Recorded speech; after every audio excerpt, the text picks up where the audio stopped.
Hello and welcome to Church and State with Stephen Kokx. This is a show dedicated to all things Catholicism, all things politics, and everything in between.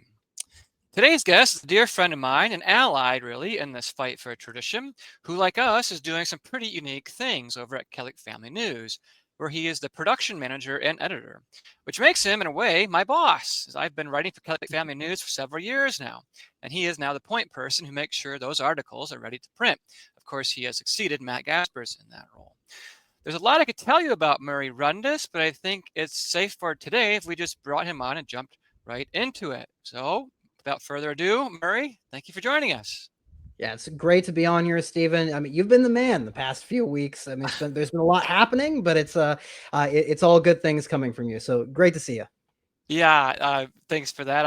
I won't say I'm the man. I'm maybe at the center of a couple controversies, but we'll leave it at that. But in any case, yeah, thanks for being here. I want to get into a whole lot of things with you. And before anything else, I know you were over in Italy recently at the Roman Forum, and you talked about what I imagine a lot of our viewers today kind of want to hear from you about how you went from a child Disney actor star, really, and are now a rad trad, under surveillance by the FBI, and go to Latin Mass. So I guess if you could give us an abridged or Cliff Notes version of your talk over there, and just some highlights. Yeah, for those who don't know, the Roman Forum is this annual conference hosted by Dr. John Rao. It's hosted in Gardone, Italy. That's in northern Italy. It's a historic conference. It was originally founded by Dietrich von Hildebrand. So this has really been a big think tank for the traditional Catholic movement. So it was really an honor to go there, speak at the conference, and then also film many of the conferences. And I mean, as you mentioned, I gave my conversion story, if we use that term. I will say, I think conversion stories in general, they have to be handled delicately and used as an illustration for a larger point. And that's really what I wanted to do here. I wanted to illustrate some of the crisis, some of the aspects of the crisis in the church that people don't usually think about, and how especially that's impacting young men. This lack of certainty that people find in any of the positions within the church. It's really a struggle for especially young men in our modern era. So I gave my own story about how I came to the traditional Catholic faith from Protestantism originally, and also gave some tips about what I think really the movement can do to better reach people who are in this sort of confused state, which we see so much today. I mean, there's so much chaos, right, in the modern world, especially among young people, and so I hope I could give some messages that people can maybe follow up on. Yeah. Well, I encourage everyone to watch it. I know it's fantastic, and I really see you as a really emerging voice in this space who is, championing the cause of tradition among Zoomers. So for those of you who don't know, I'm a millennial. I'm an old millennial. I'm almost 40 now, and Murray is at the younger end of the Gen Z or Zoomer generation. And so we're seeing a distancing. And you and I talked about this a couple months ago, Murray. I called you actually because I'm writing a book on Vatican II, and it occurred to me that the references and the citations I was using, some of the names I was including, George Weigel, etc. I wondered, do Zoomers even know these influencers anymore? And your point to me was that, look, the young people today are very online.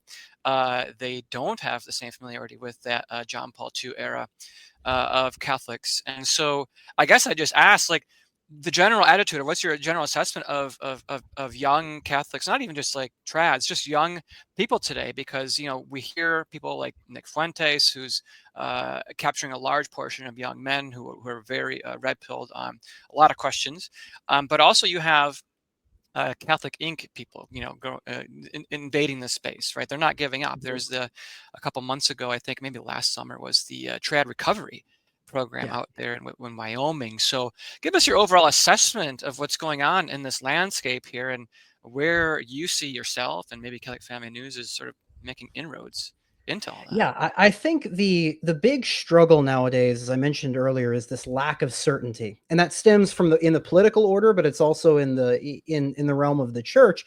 I mean, many people today, if they do not have the Catholic faith, are miserable, even though they might have material conditions that make their life pleasurable. people have a loss of meaning. And really, what I think the young generation wants is that kind of certainty.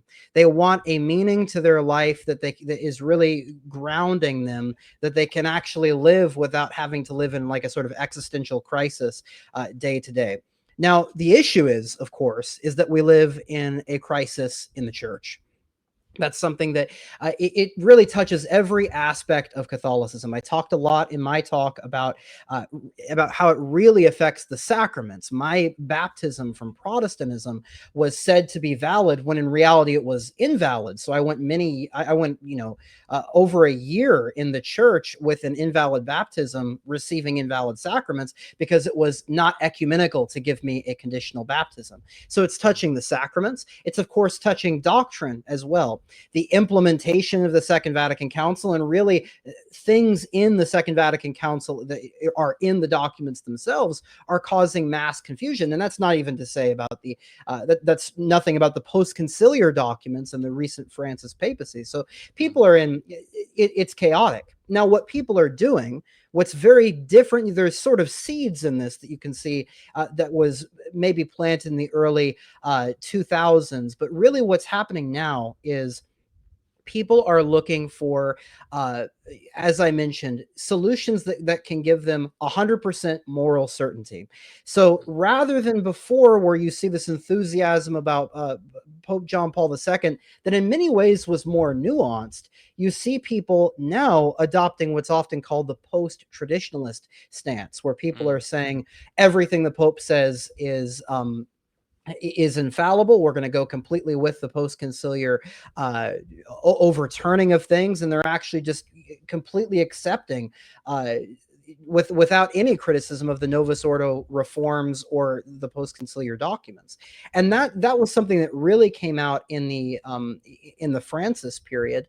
But you also see this in traditional Catholic circles as well. Every one of these competing groups within the trad sphere have been looking for moral certainty about their arguments and trying to really find our arguments are 100% true, everybody else is in the wrong. And something that I brought up in that talk, and what I think is very important, is that all of this stuff has to be backed up by praxis. It has to be backed up by a firm practice and actually practicing our faith. That's something that has to root everything. That might seem like a bit cliche or something, but it's very important that we get this right, that we're not just saying that the solution is having an intellectual assent to true propositions. Rather, we have to look at which position is going to give us the best spiritual development, spiritual strength, and what can we do about that. And last point I'll make, I mean, you mentioned Nick, and you mentioned, this Groyper movement. There's a lot of uh, there's this desire in politics for men to really be active, to go and do higher things, to get educated and really be involved in the political sphere, and that goes for the religious sphere as well. What has to be done, though, is that we reconcile some of these new movements on the right that are seeking political change, that are in line with Catholic teaching, and critiquing a lot of these forces that are dangerous to Catholicism. We have to reconcile that with a true understanding of doctrine. We can't be going out, putting our blinders on, saying that everything in the post-conciliar period is a-okay. I'm going to go to these, big charismatic conferences and be in this Novus Ordo milieu, while at the same time being in, quote unquote far right political movements, these ultra nationalist positions, because really they are opposed to one another. And so what CFN is trying to do, what I'm trying to do, is propose a vision that's integrated, where religion, our ecclesiology, and our political views are integrated, and you don't have to have a split brain disorder. You can actually believe the Catholic faith and apply it both in the political sphere, but also the religious sphere. And in both cases, we have to say there's a problem, there's things that have to be done, and there's things that need to be addressed. Yeah. Yeah, I think you really hit the nail on the head there, because what's apparent to me, and I have a lot of hope for Gen Z, honestly. Um, when you look at all the polling data and you look at who their influencers are, there is a strong desire for order, for tradition, and for really getting out of this usury-based, debt-based economy, as Hmm. well as reclaiming. There is a healthy nationalism too, I think, at work here too. Hmm. To reclaim sovereignty. And you look at the statistics about all this. There are a desire to have land. There is a desire to have large families. The trad wife thing that's emerging right now on social media, and I think that is distinct. And maybe you can speak more to this than other generations. I'm a typical millennial, and we have been caught in the middle. I think the average age of people who are getting married now is in the 30s, and you have like one or two kids at the most. But it seems to me Gen Z, uh, they did not receive these sorts of indoctrination about the 20th century that others, my age and others above me, did, and they are seeing, okay, this is all a mirage, and we want traditional family property, right? And we want Hmm. to return to that and to have a healthy American economy, culture, tradition. This goes to many attitudes among Zoomers, especially young men, towards open borders. They don't want that. We don't even want legal immigration. Let's get rid of all of that. So what is your assessment of all of that? Is that a general?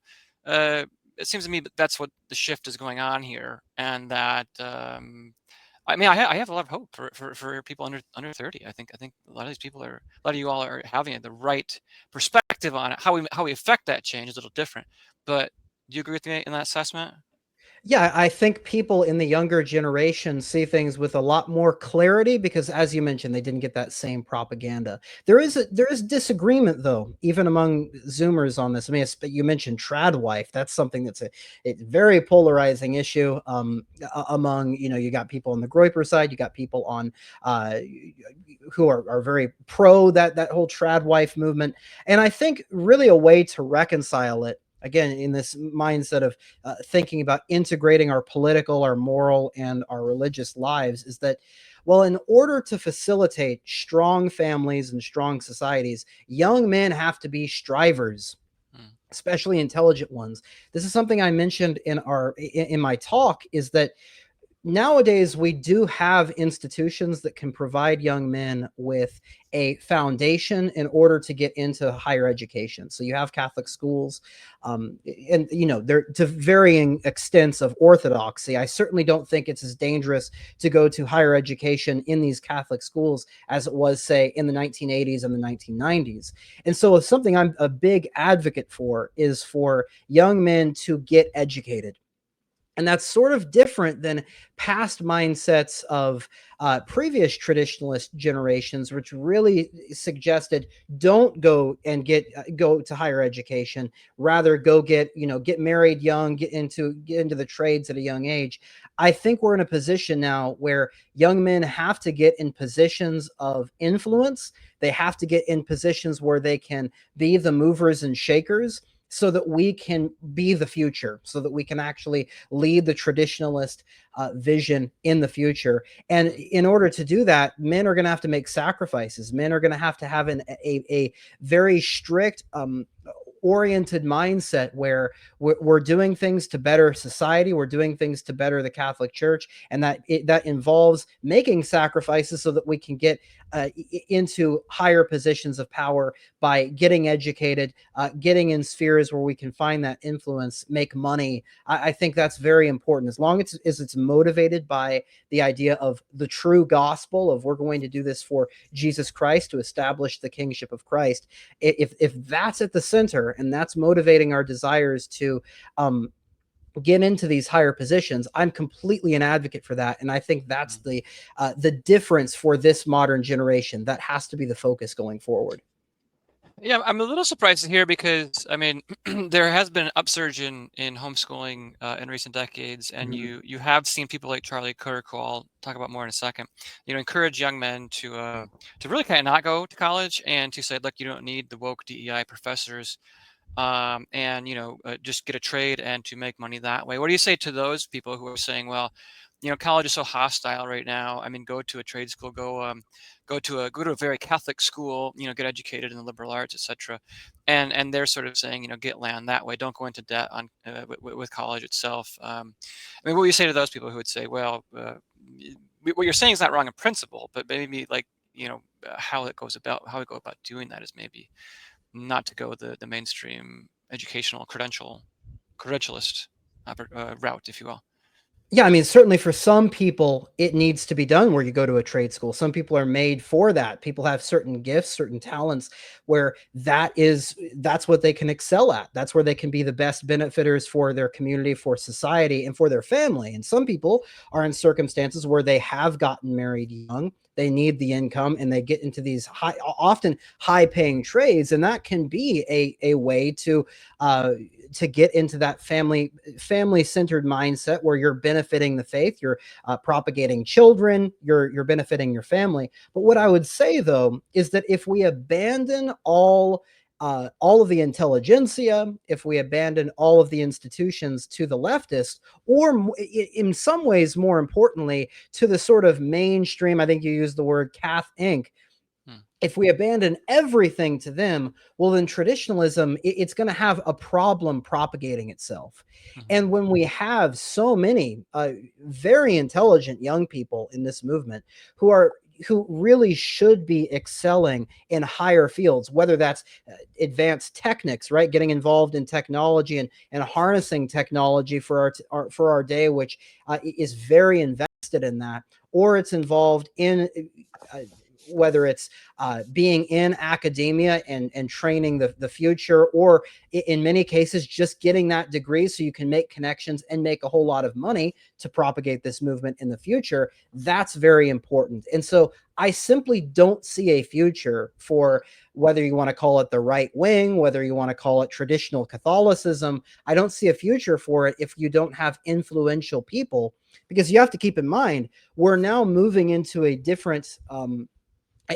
era of traditional Catholicism, where all of the people who pre-Vatican II had important high-paying positions, they had those legacy positions in academia. They had a lot of money, or they were involved in the higher echelons of society. Well, now we're moving to a state where those people aren't going to be around anymore, and we need to develop a new elite. This movement really does need an elite group of people, and that involves certain young men making sacrifices, and getting educated, getting into those higher positions of authority while not corrupting themselves. That's another extremely important thing. And then you need a strong foundation for that. That's what those traditional Catholic schools, the traditional Catholic movement, can provide. Yeah, we'll get into Catholic Inc. in a moment, and I do want your thoughts on the emerging sort of trad media landscape. I wrote about this the other day for my blog on my Substack, and how I see, especially now since the conclave, a lot of the voices who were leading the charge against the heresies that were flowing from Rome are now sort of going sheepishly silent, oddly enough. But in any case, I wanted to ask one more point about this question about young men just in general. Because the way you keep them down, or at least it seems a strategy that's been implemented, is to just flood the market with video games. Legalization of marijuana has happened in the last couple of years. Again, Charlie Kirk and Tucker were talking about this on a recent podcast the other day. DraftKings, gambling is huge now. You just got to have the right app, phone app, and you can do it wherever you want. Obviously, pornography is a thing that's been more weaponized now than I think in decades past. It required quite a decent amount of work to actually consume that in decades past. But now it's just, again, your phone and you're there. So, I mean, the attack on young men, it seems, as well as the promotion of, higher universities are just flooded with women, which is another attack on women. We just want to educate and get women into the career workforce so they don't have any children in their 20s, the prime years. They should be having children. So, I mean, what is your message to those young men who are maybe stuck in these sort of traps, and really how do they get out of this stuff? Because it's so ubiquitous, and it is hard to get out of this stuff because it's a lot of dopamine. You're just scrolling through your phone, you're playing video games 8 hours a day, and you're not really motivated. And there's it's not many great jobs out there to come by. So I mean, what is our message to them, and how do we really help these young guys out of this to be those strong men that you're referring to lead this new countercultural kind of revolutionary movement is what I'm calling it, forward? Yeah, it's so important, Stephen, and you're right on. There's so many influences that are dragging down young men, and really, what it's making them making all sorts of young men is stagnant. Mm, It's so they're not actually doing anything active. They're passive figures.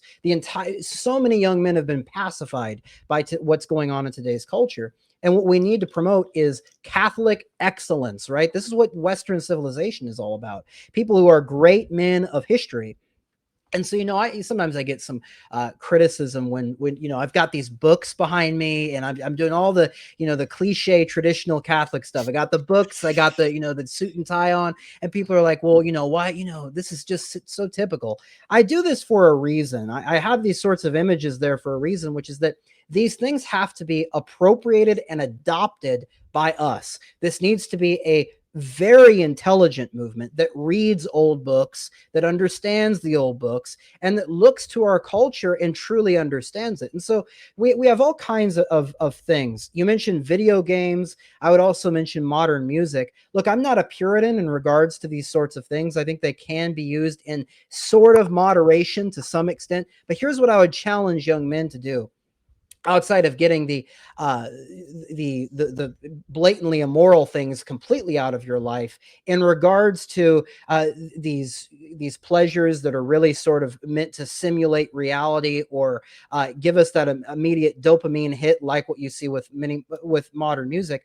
I would suggest doing this. This is what I did. It's difficult, but it needs to be done. Take a year off completely, cold turkey, from these sorts of things, just a year, and then see, one, in that time you're filling yourself with old books, you're filling yourself with good classical music of these great men of Western history, these composers that composed beautiful symphonies, opera, etc. That might seem, again, oh, this is sort of a highbrow kind of stuff. It's very important that we adopt these cultural things into our life, these cultural pillars of our life.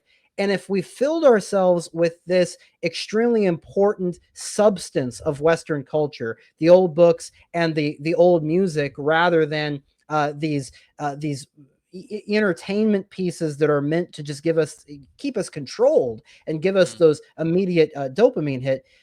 I challenge everyone to go a year without it, and then see, did I really grow during that time?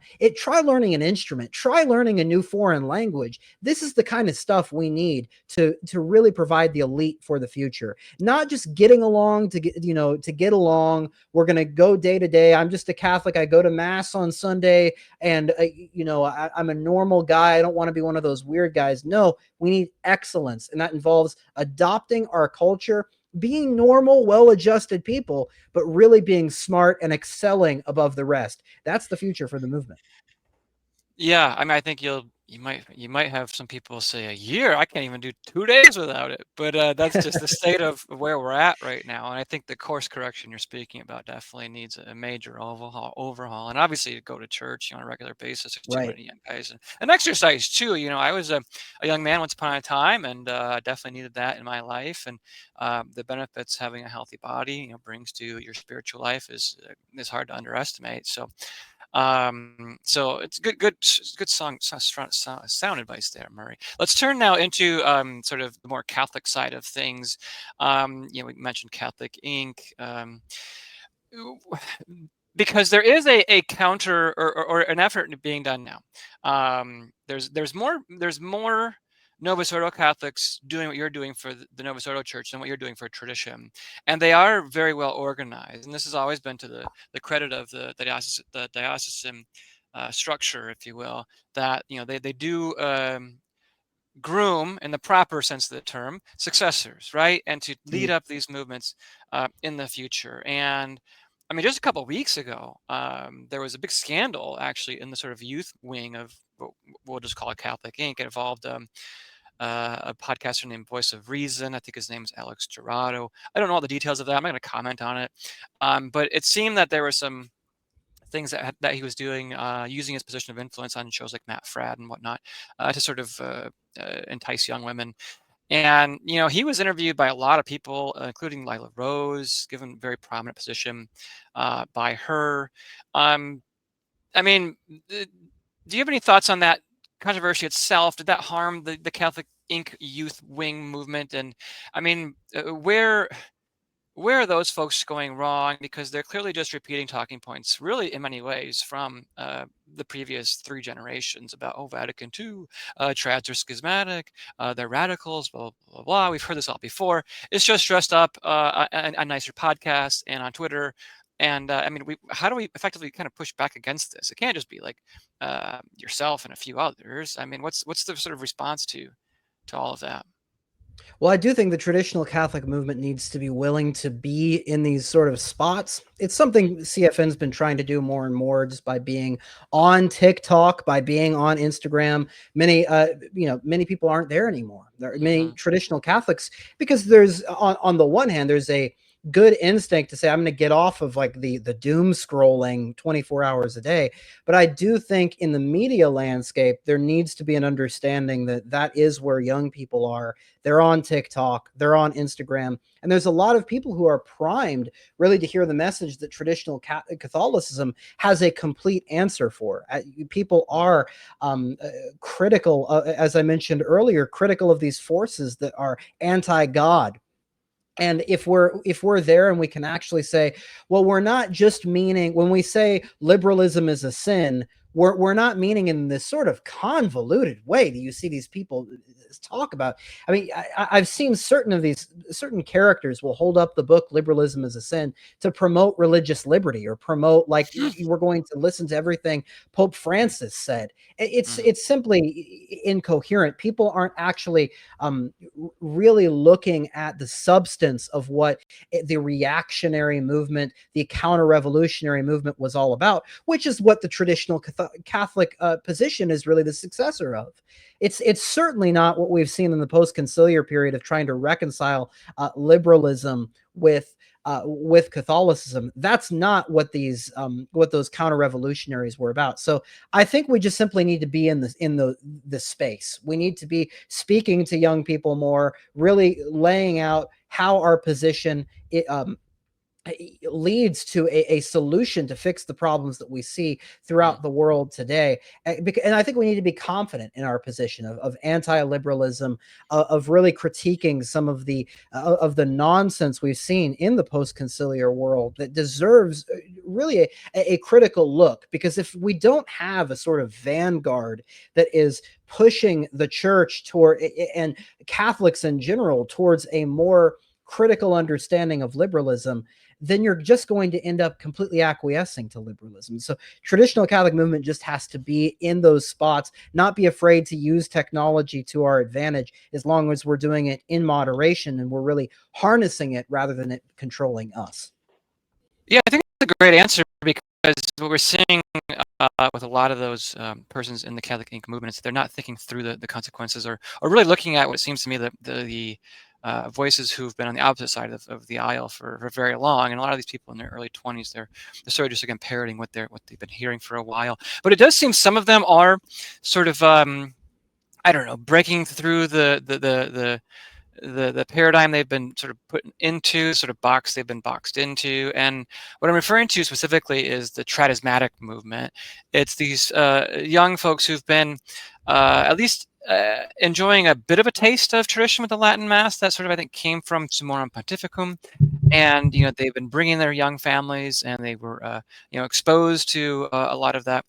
But, they're still, I mean, charismatic to me is very, almost an impossible situation, because there's sort of two irreconcilable things trying to come together. I mean, it's like you're going to Steubenville and you're getting, adoration, and then you're getting some Gregorian chant, but then you're also getting all the other sort of babbling in tongues sort of things. I mean, what is your assessment of that sort of emergence? Because it sort of seems to be like a sort of niche or a glitch in the matrix, and it's trying to have best of both worlds if you can, but it sort of just seems to me to be like a Hegelian sort of dialectical, where it's not going to work out long term.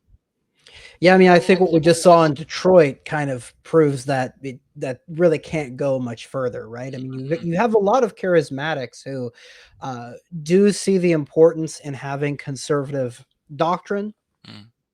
even though their movement itself has very strange beginnings. I think Kennedy Hall has done a good job of showing a lot of that.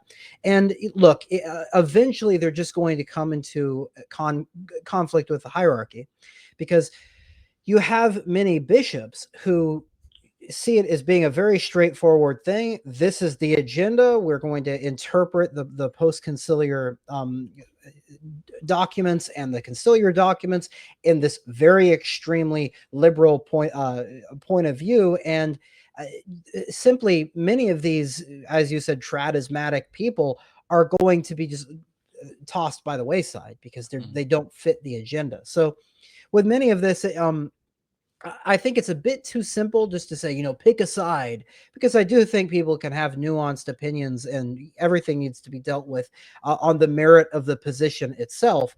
But I do think there's something to be said in that we can't have double standards in our position that lead to sort of absurdities. And this is, I think, a result of that, of not trying to play both sides, but really not having the principles that the traditionalist movement has been developing and debating for decades now.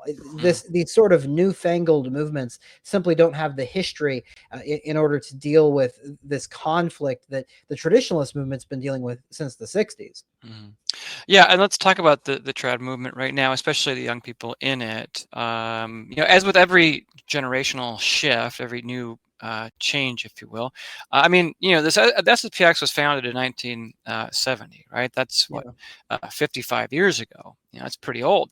We're now on the second or third generation of Catholics who are now being brought up in the SSPX and other traditional movements too.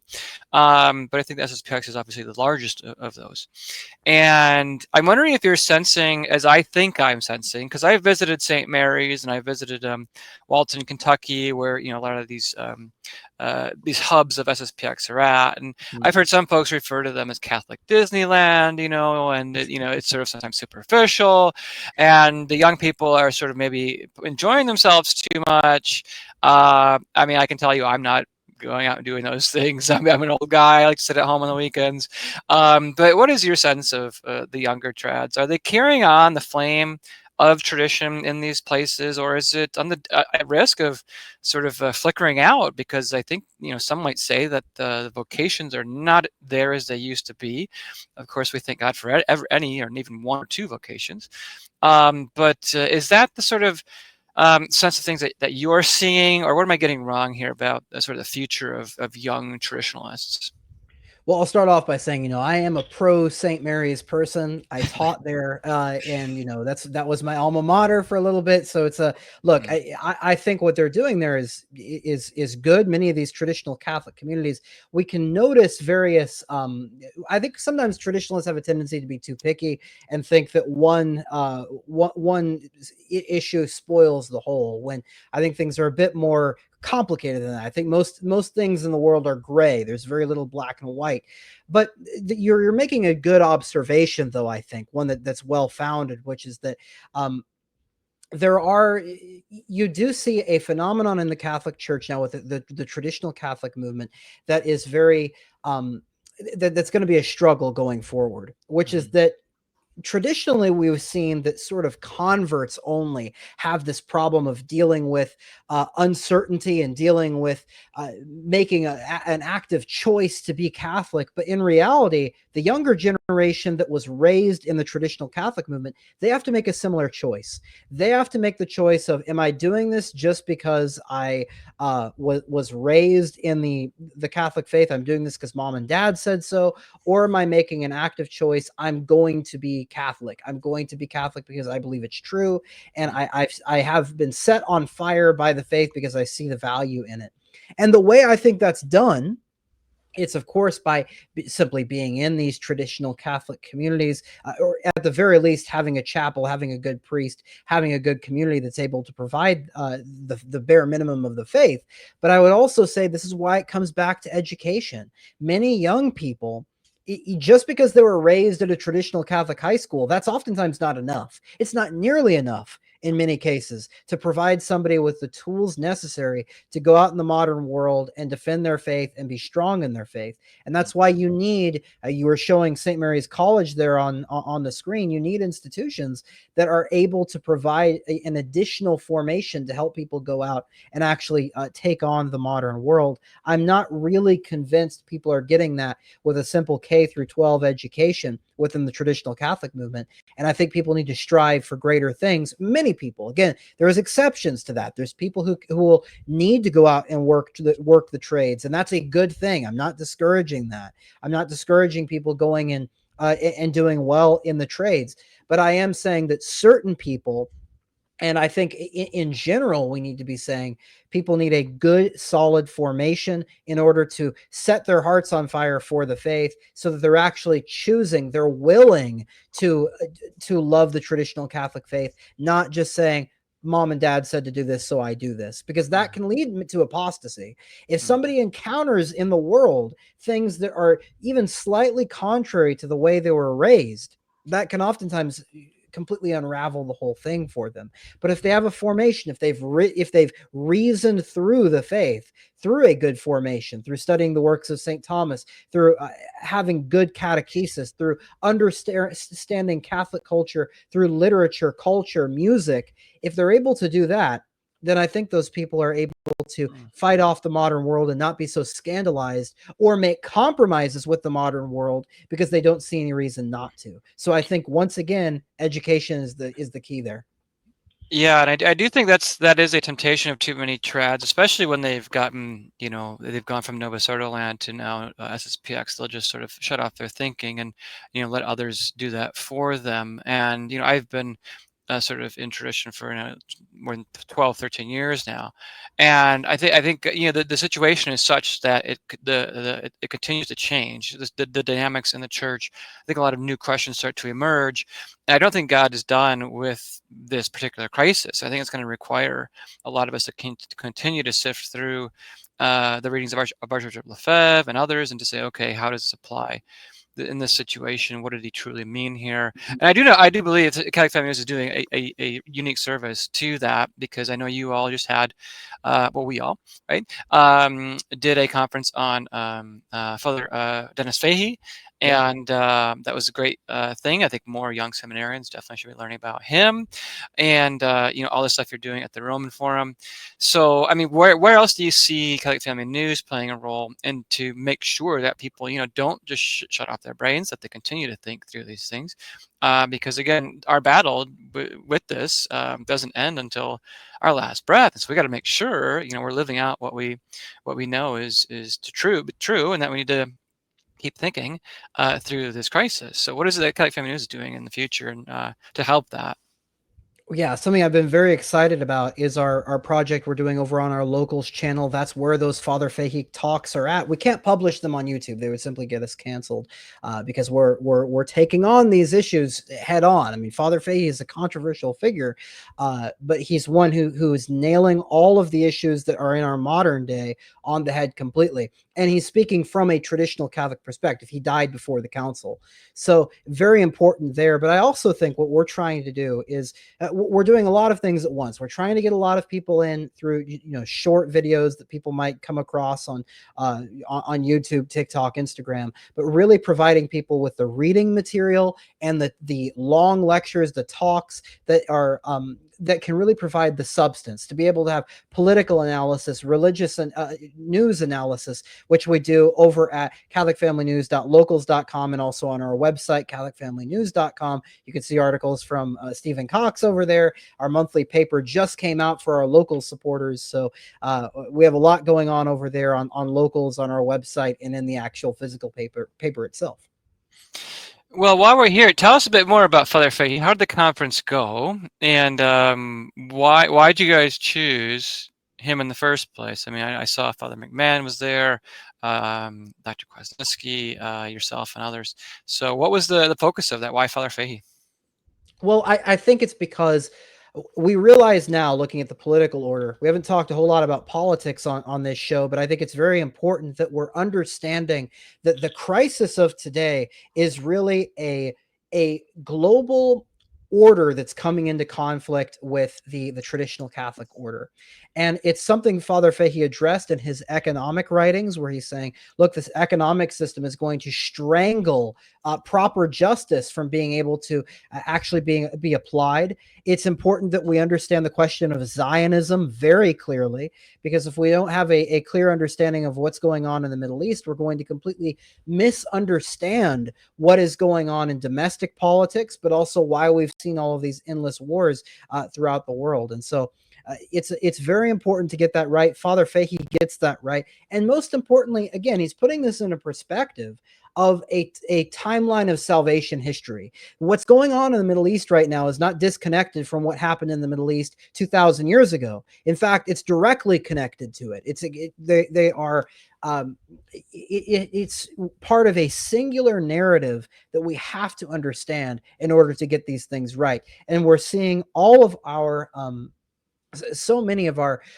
true Catholic rights, which are corresponding to our duties to God, they're being undermined by enemies of the Catholic Church. And Father Fahey understood that so well, dividing things into the plan for Satan and the plan for Jesus Christ. And so we simply saw this is a necessity. Father Fahey has been ignored by so much of the Catholic media complex because of his controversial writings, but we're not afraid of that. Father Fahey simply needs to be understood. And we have over 10 hours of lectures just on Father Fahey over on our Locals channel. Mm-hmm.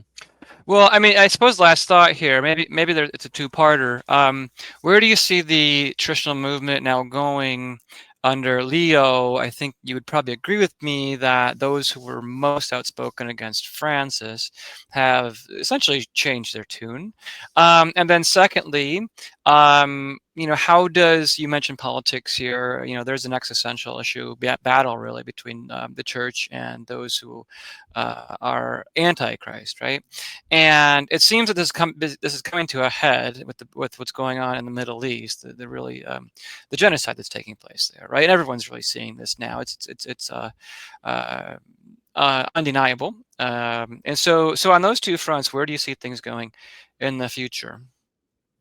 Yeah, I mean, we predicted over on Catholic Family News that Robert Prevost was going to win the papacy, or at least he was a top 3 contender. So we weren't surprised by this. I was personally surprised to see some of just the radical reactions from people switching on a dime about this. And I understand it.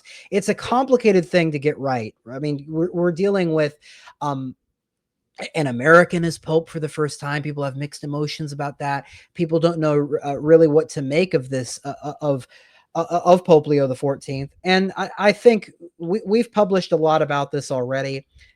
It's really not surprising. It's a continuation of what we've seen in the post-conciliar period. I think it's going to be less extreme than what we saw in Francis, and I think some people there might be some disagreement about that among traditionalists, but I think it won't be as radical. All religions lead to God. But this is why it's so important to get back to principle. The problem that the traditionalist movement should have with a lot of these statements goes back to Ut Unum Sint from John Paul II. The crisis didn't start with Francis. He goes back to Ut Unum Sint, contradicting many of the preconciliar documents, and it has to do with many of the conciliar documents themselves really not being interpreted in a way that can be reconciled with the preconciliar period. Whether or not we say it can or cannot, it really doesn't matter. They haven't been interpreted in a proper way, which has led to this discontinuity. So I think what we're seeing with Pope Leo is a continuation of something like trying to reconcile the hermeneutic of continuity with the papacy of Francis. And we could see wild card things being done. We could see more things be granted to the traditional movement. Maybe we see a liberation of the traditional Latin Mass. I think a lot of the people optimistic about Leo are under the impression that a deal was made between the conservative cardinals and the liberal cardinals to put in Leo XIV, and they would get the Latin Mass liberated, or at least brought to a more stable situation in return for maybe a continuation of synodality. I don't want to speculate. We're just simply going to have to wait and see what happens with Pope Leo. But I think the true response needs to be, let's go back to principle here. Let's not get back. Let's not have a knee-jerk reaction and say he's Pius the 13th or say he is worse than Francis. Let's have a principled reaction. Let's actually get back to the understanding the roots of why the traditional movement is here in the first place, which is a clear disconnect in the conciliar and post-conciliar documents and how they've been implemented with the pre-conciliar doctrine that we've seen in the past. And until that's really dealt with and reckoned with, we're just going to have more and more ambiguity. And so that conversation needs to be brought to the table, where we're actually going to be assessing the conciliar statements and the post-conciliar statements, rather than ignoring them and pretending that Pope Francis is some sort of anomaly that just popped out of nowhere. Mm-hmm. Yeah, and I think you're already seeing some voices express themselves strongly. I know I myself have on Twitter and on Cox News, and Archbishop Vigan is now saying, look, there seems to be a line of continuity between Bergoglio and Leo, and I think he's trying to play it safe. I think there's a lot of people who are following him and want to see him a bit more outspoken. I think maybe myself included, but I can understand the prudential need to let things play out, and at the right time maybe speak up more forcefully. As far as the politics goes, Murray, I mean, we are at a sort of pivotal moment on the global stage with all of this stuff going on in Israel, Gaza, and even in Ukraine and Russia. I mean, it doesn't seem that peace is really being brought to either situation. Seems, as I wrote about in this past month's newspaper on Trump, the Epstein files seems to implicate him. I mean, why else would he be acting this way? Potentially, he's being blackmailed into allowing Netanyahu to continue to just decimate the entire region. We hope that's not the case. We hope there's some other explanation for what's going on, but seems that's what's happening. Where am I going wrong with all that? Well, look, I think the fact of the matter is that we've seen a complete shift from what we saw in the 2016 MAGA movement, and that's really what started to red pill me, right? I mean, I grew up in this generation of Trump being the hero that is liberating us from the establishment, but I think we have to just come to terms with that. Trump is, whether it was to save his own life or he saw it as just being a necessary play, he's become part of the establishment. I think the Epstein files not being released, that proves that, but also what we saw with this endless war that we're going to see in the Middle East, that has not been resolved. The situation with Iran has not been resolved. It's simply a Band-Aid on a situation and kicking the can down the road. It's not been resolved over there. We're only going to see the situation in the Middle East get worse and worse and worse until there's what I think is an inevitable further escalation from the United States' presence in the Middle East. And judging by what Trump was saying this morning as we record this with Prime Minister Keir Starmer, he's over there in Scotland at the moment, it does not seem we're going to get a resolution with Russia anytime soon. Mm-hmm. So I think it's very disappointing what we've seen from the second Trump administration here. It's not surprising. Many of these things didn't surprise me. I'm surprised at how overt a lot of this is, just betraying the base. But really, it's going to now matter. Okay, Trump wasn't the guy to liberate us from the establishment. Who is Trump prefiguring? Can we actually get a movement in the future that will liberate us from this establishment in a true sense of getting us away from this liberal hegemony and these foreign influences that are dragging this country down? That's going to be the factor. I haven't seen. I certainly don't think J.D. Vance is necessarily that guy. Who are we going to see actually liberate this country? It's not Trump or that administration from what I see it.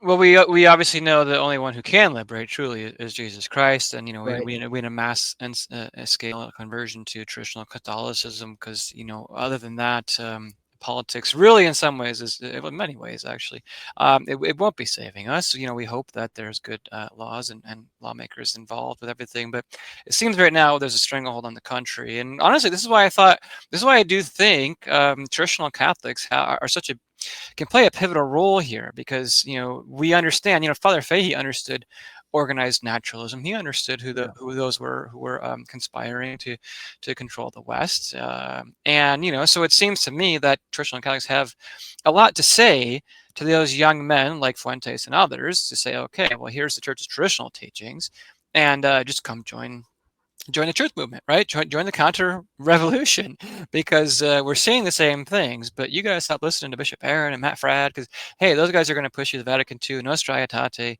all that sort of nonsense. So, any closing thoughts from you today, Murray? We do again appreciate your time, and sorry everybody for the technological glitches today. But what else are you working on, Murray? Any final thoughts here today? Yeah, I would suggest everybody goes over to catholicfamilynews.locals.com. And I also want to give credit where credit is due. The traditional Catholic movement at the moment, the young people, we owe a lot to our traditional Catholic fathers who actually started this movement, who brought it forward. We also owe a lot, especially in the recent years, to those people who really bravely faced censorship under COVID. You mentioned Nick, and really the whole Groyper movement over there. A lot of these talking points are more acceptable because we have people like Candace Owens and Nick and all these different other people actually bringing these things to the forefront, and it's allowed the traditional Catholic movement to speak more bravely and boldly about it as well. So we're trying to do our best to promote the full truth over both in the religious sphere and the political sphere over there at Catholic Family News and the CFN YouTube channel and all of our platforms over there. So I think anybody who enjoys Cox News, you can see a lot over at a lot of Stephen over there at Catholic Family News, but a lot of more content that is certainly aligned with this sort of thinking. Yeah, it is the future, and like I wrote in a blog post a couple weeks ago, I said, pockets of resistance is where I think the future of traditional movement, at least media, right? I think those days of big conglomerates of news, it's independently operated, and we're going to have to sort of band together as best we can to continue that fight. And they're going to want to try to take each of us out separately, and we're seeing that already here at Cox News. Those who are attacking us, our Vigano, and potentially now Catholic Family News. But we'll all stand together. And thank you, Murray, for everything you've done. And any final parting words for our viewers today? Yeah, people make fun of the whole pray the rosary or you're not on the team, but people need to double down on that. Pray the rosary, make sure we're not giving up our spiritual practice. We have to generate devotion. That's not something that works ex opere operato. It's not something you can simply go to mass and see liturgical abuse nonstop at your local parish. You need to grow in devotion. So get to a traditional Catholic community, pray the traditional practices of the church, and believe the traditional Catholic faith. Well, amen to that. Nothing to add there. My full endorsement for your remarks, Murray. And thank you again for being on the show. Thank you for everything you're doing at Catholic Family News. And thank you, everybody, for viewing today. You can check me out at coxnews.substack.com. Find me on Twitter. You can do the same thing for Murray and Catholic Family News. Thank you, everybody. God bless, and take care.